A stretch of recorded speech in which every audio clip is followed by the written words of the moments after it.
शुरू अल्लाह के नाम से जो नहायत मेहरबान रहम करने वाला। अस्सलाम वालेकुम नाजरीन, आप देख रहे हैं हारून वीलॉग्स और मेरा नाम है मोहम्मद हारून। कराची से एक बहुत ही अहम खबर जो है वो अब आ चुकी हुई है और ये केस जिसके बारे में मैंने पहले भी बताया था, अरमगान और मुस्तफ़ा आमिर कत्ल केस। अरमगान ने जो है अब अपना एतराफ़ जुर्म कर लिया। उसने एतराफ़ जुर्म में क्या बातें कही हैं, क्या एतराफ़ जुर्म उसने पुलिस की मार से बचने के लिए या पुलिस की मार खाकर किया है, या फिर वो उस लड़की को बचाना चाहता है जो इस तमाम खेल के अंदर एक अहम किरदार रखती है। ये तमाम बातें आज के व्लॉग में मैं आपको बताने जा रहा हूं। बड़ी अहम चीज ये है कि अरमगान ने अपना एतराफ़ जुर्म किया, यानी कि उसने ये बात एडमिट कर ली है कि उसने ही मुस्तफ़ा आमिर का कत्ल किया था। मुस्तफ़ा आमिर को कत्ल की वजूहात भी उसने बिल आखिर पुलिस के सामने बता दी। कल पुलिस ने जो है उसका 4 रोज़ा जिस्मानी रिमांड हासिल किया था और एबीसीसी जो है एंटी वायलेंस कमेटी, उसने इसको जो है अपनी इंटेरोगेशन भी की इस हवाले से। इससे कबल जो है यहाँ पर अदालत में उसका 4 रोज़ा जिस्मानी रिमांड मंजूर किया गया था। एटीसी कोर्ट में उसे पेश किया गया और फिर वहाँ पर पुलिस ने अपने दलाइल दिए।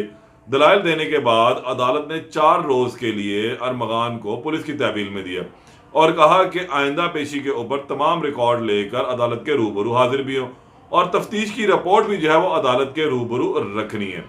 तो उसके बाद पुलिस को एक अपनी भी खार थी, अपना भी उनको एक गुस्सा था, क्योंकि जब 8 फरवरी को पुलिस इसे गिरफ्तार करने के लिए गई थी तो उस वक्त अरमगान की जानिब से बहुत ज्यादा मुजम्मत की गई थी। मुजाहमत का सामना पुलिस को करना पड़ा, अपना एक डीएसपी जख्मी करवाना पड़ा और इसके साथ 3 अहलकार भी जख्मी हुए, जिसके बाद पुलिस ने फिर एक भारी क्रैकडाउन किया और फिर इस शख्स को वहां से गिरफ्तार कर लिया। बाप का पैसा चला तो जुडिशल हो गया फौरी तौर पर, लेकिन फिर मीडिया ने जब इसको हाइप दी और वहां पर इसका जब ट्रायल शुरू हुआ तो फिर फौरी तौर पर ही बहुत से लोगों की आंखें जो है वो खुल गई और फिर डिप्टी प्रोसिक्यूटर जनरल ने इस हवाले से अपना जो एक बयान भी अदालत के सामने रखा, मीडिया के सामने भी रखा कि हमें उसकी कस्टडी चाहिए। मुस्तफ़ा आमिर की लाश के हवाले से जो है कुछ चीज़ें इससे पूछनी है। इसने मुस्तफ़ा आमिर को कत्ल बिल आखिर क्यों किया, इसने हमारे डीएसपी के ऊपर फायरिंग क्यों की। तो हम इन तमाम दलाइल को सुनने के बाद अदालत ने फिर इसका जिस्मानी रिमांड दे दिया था। एक रात ही तकरीबन 24 घंटे भी नहीं गुजरे तो ये शख्स तोते की तरह बोलना शुरू कर गया। इसके वालिद जितना बोलते हैं और वो ये समझा जा रहा था कि शायद ये कुछ वक्त निकालेगा, पक्का आदि मुजरिम होगा, लेकिन ये गैंगस्टर उतना मजबूत नहीं निकला जितने बाकी लोग मजबूत निकलते हैं। अमूमी तौर पर हमने देखा है कि जो ऐसे गैंगस्टर हैं वो बड़ा लंबा टाइम निकाल जाते हैं और पुलिस को असल हकायक नहीं दिखाते और पुलिस को राइट और लेफ्ट जो है वो घुमाते रहते हैं, उसको डिट्रैक्ट करने की कोशिश करते हैं। लेकिन अरमगान जो है वो 24 घंटे के अंदर ही बोल पड़ा और उसने ये बताया कि इसने ही मुस्तफ़ा आमिर को कत्ल किया। जो बातें शराद ने अपनी तफ्तीश में बताई थी उन्हीं बातों के हवाले से, उन्हीं बातों की तस्दीक जो है अरमगान के भी बयान से होती है कि जिस वक्त अरमगान इसके घर आया, लेकिन इसने एक अहम चीज़ और भी बताई कि मुस्तफ़ा आमिर के घर आने से पहले वहाँ एक लड़की और भी मौजूद थी और वो वहाँ से अब जा चुकी हुई थी जिस वक्त मुस्तफ़ा पहुँचता है। इससे कबल जो हमने वीलॉग किया था उसके अंदर मार्शा नामी लड़की का तस्करा किया था, लेकिन मार्शा के साथ साथ अब एक अंजलिना या अंजीला नाम की लड़की की भी एंट्री हुई थी। मार्शा ने जो बकौल शहराज के एक तस्वीर व्हाट्सएप की थी अरमगान को, और वो शायद कुछ ऐसी नादिबा तस्वीर थी जिसको देखने के बाद अरमगान का पारा जो है वो 102 डिग्री पर चला गया और वो इंतहाई शदीद गुस्से में भी था। जिस वक्त मुस्तफ़ा आमिर इसके घर पहुंचता है तो फिर वो उससे बातचीत करते साथ ही लड़ाई झगड़ा शुरू कर देता है। जो पास पड़ा हुआ रॉड था उसके सर में मारता है, फिर अपनी राइफल उठाता है और दीवार में 2 फायर भी मारता है। ये स्टोरी शराद ने भी बताई और यही स्टोरी अरमगान ने पुलिस को भी अपनी तफ्तीश के अंदर बताई है। लेकिन शराद ने जो चीज़ पहले मिसिंग की थी वो दोबारा उसने बताई और फिर अरमगान ने उसकी तस्दीक की। वो ये थी कि जो मार्शा थी उसने एक व्हाट्सएप किया था अरमगान को, वो तस्वीर थी गालबन अंजीला की या अंजलिना की और मुस्तफ़ा आमिर की, वो शायद गालबन नादिबा तस्वीर थी।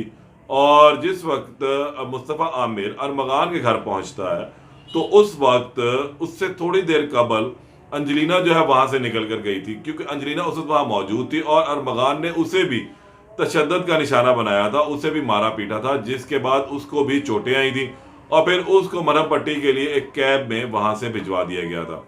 और फिर उसके बाद सूरत हाल ये बनती है कि फिर अरमगान के बाद मुस्तफ़ा आमिर आ जाता है और फिर वो बताता है कि मुस्तफ़ा आमिर को उसने किस तरह से मारा। उसके बताई हुई जगह, उसके बताए हुए तमाम चीज़ें जो रात उसने उगले अपने सीने में छुपाए हुए थे, उसके बाद पुलिस ने एक मरतबा दोबारा सर्च ऑपरेशन किया अरमगान के घर में। वो अरमगान को साथ लेकर आई, उससे बरामदगी करवानी थी। फिर उसने वहां से पिछले कमरे से, यानी कि एक बैक साइड के ऊपर कमरा था, उस कमरे से वो आनी राड बरामद किया जो अरमगान ने मुस्तफ़ा आमिर के सर के ऊपर मारा था। यहां तक तो चीज ठीक हुई। फिर वो राइफल ही पुलिस ने बरामद कर ली जो सोफे के नीचे रखी गई थी, और ये वही राइफल थी जिससे इस मुस्तफ़ा को मारते वक्त दीवार पर फायर भी किए थे।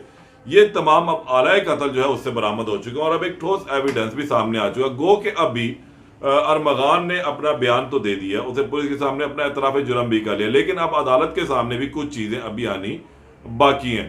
पुलिस अब अपनी रिपोर्ट तैयार करेगी और उस रिपोर्ट की रोशनी में फिर मजीद जिस्मानी रिमांड अगर चाहिए होगा तो फिर लेंगे, क्योंकि अभी पुलिस ने सिर्फ मुस्तफ़ा के कत्ल की तफ्तीश नहीं करनी, बल्कि इसके साथ साथ पुलिस जो है इससे और बहुत ही तफ्तीश भी करना चाह रही है। पुलिस इससे अभी ये भी तफ्तीश करना चाहेगी जो सॉफ्टवेयर हाउस या एक कॉल सेंटर इसने घर में खोला हुआ था, उससे अब तक कितने ये गैर कानूनी तौर पर पैसे बना चुका हुआ है, क्योंकि अब आहिस्ता आहिस्ता ये एक ऐसा कट्टा खुल गया है जिसको बंद करना शायद अब इतना आसान नहीं होगा। पहले तो ये बात सिर्फ मुस्तफ़ा आमिर के कत्ल तक थी, फिर उसके बाद अब गैर कानूनी पैसे की भी जो है एंट्री इसके अंदर हो चुकी हुई है। फिलहाल अंजलिना को पुलिस ने सामने तफ्तीश नहीं किया, उस लड़की का बयान अभी रिकॉर्ड नहीं हुआ। मार्शा जो है मुल्क से बाहर जा चुकी हुई है, उसको भी सामने तफ्तीश नहीं किया जा सका। तहम अब जो शराज है और अरमगान, इन्होंने बहुत सारी चीज़ों का एतराफ़ कर लिया, लेकिन इसमें एक हैरान कुन बात यह है कि गालिबन कहीं किसी भी कोने में से जो अरमगान है वो इस लड़की को तो नहीं बचाना चाह रहा, तो इसी वजह से शायद उसे तमाम जिम्मा अपने सर ले लिया है।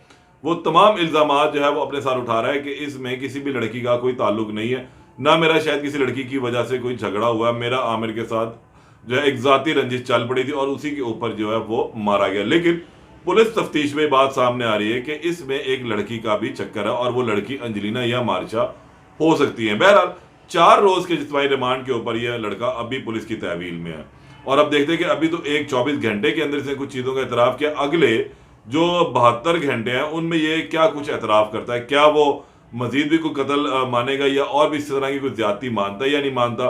तहाँ पुलिस को अब ये बातें तो कंफर्म हो चुकी हुई हैं कि जो इसका घर था जहां पर सॉफ्टवेयर हाउस या कॉल सेंटर खोला गया था वहां पर अक्सर पार्टियां भी होती थी। ये ड्रग डीलर भी था, ये ड्रग एडिक्टेड भी था, यानी कि नशा ये करता भी था, नशा बेचता भी था और उसके साथ घर में पार्टी भी करता था, पार्टी बॉय के नाम से मशहूर था। गैंगस्टर भी था, लड़कियों के ऊपर लड़कों के ऊपर इसे अपना रोब अच्छा खासा जमाया हुआ था और इसी रोब की बुनियाद पर वो धौंस भी जमाता रहता था और शायद गालिबन वो इस तरह की मजीद हरकतें भी करता हो। लेकिन अब मुस्तफ़ा आमिर के कत्ल में ये चीज़ें कुछ क्लियर हो चुकी हैं कि इसमें तमाम तर सूरत हाल क्लियर नजर आ रही है कि अब अरमगान इस कत्ल का एतराफ़ कर चुका हुआ है। इसका दोस्त भी इस हवाले से मान चुका है कि वो शामिल था, वो शरीक मुजरिम था इस तमाम वाक़े के अंदर। बहरहाल अब 3 दिन के अंदर मजीद क्या पेशरफ्त होती है, जो भी इस हवाले से अपडेट आएगी उससे आपको दोबारा आगाह करूंगा।